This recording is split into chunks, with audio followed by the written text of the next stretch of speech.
Ansi, ku keni lindur ju në Shqipëri dhe ku keni jetuar dhe si ka qenë fëmijëria atje? Kam lindur në Fier, në 96-ën, në një lagje që si di me të drejtën, por shumë shpejt pas linda, koma beb i vogël, familja ime lëvizin në Tiranë, dhe që andej jam rritur derisa emigrova në Amerikë. Kur jetova në Tiranë, ishte shumë fëmijërie bukur, lozja shumë me shokë e shoqe, jetoja afër shkollës time dhe i shkoja në shkollë gjithë kohës, bëja shumë aktivitete, loqja shumë sporte, takoja shumë njerëz, isha shumë i lidhur dhe atë situash në komunitet, provoja sa më shumë që të njihja sa më shumë njerëz. Dhe kur isha në shkollën e kaloja këndshëm, ishte vend që më pëlqente shumë, mbadje të tërë në shkollë më njihnin mua, më njihnin motrën, se patëm të rinjta shkollë, më njihnin prindrit. Edhe interesante ishte nga që jetoja qafër shkollës, sa do njerë kur nuk isha në mësim që të të dhja me shokët, mësuesja shkonte te shtëpia ime. Ku është Ansi?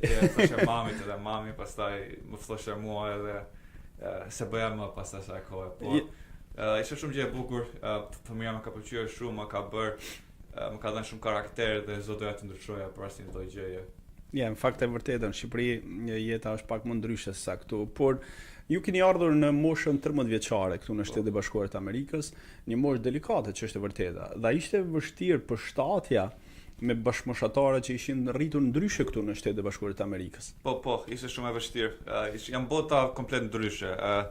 Fëmijët në Shqipëri janë shumë ndryshe, fëmijët me andej rriten komplet ndryshe me çdo lloj aspekti të jetës. Dhe kështu në fillim ishte si një përputhje karakteri, me të drejtën.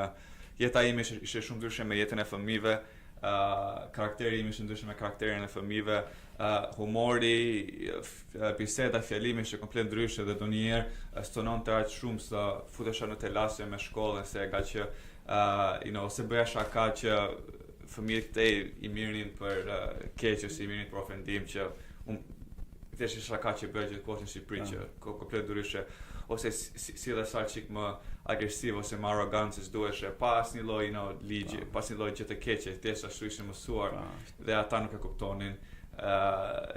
Në shqiptar kur jemi çik më të ashpër nga jeta, shumë fëmijët në Amerikë janë më rehat, kanë më shumë gjëra dhe nuk kanë pse të jenë stresin që kemi nga ngarkesat e Shqipërisë, edhe ai ishte ndryshe, por shumicën e kohës njerëzit ishin të respektuar, donin të dinin për Shqipërinë, nuk ishin dëgjuar fare nga Shqipëria. Unë isha imigranti i parë shqiptar në shkollën time në atë kohë dhe ishin kurioz, interesante dhe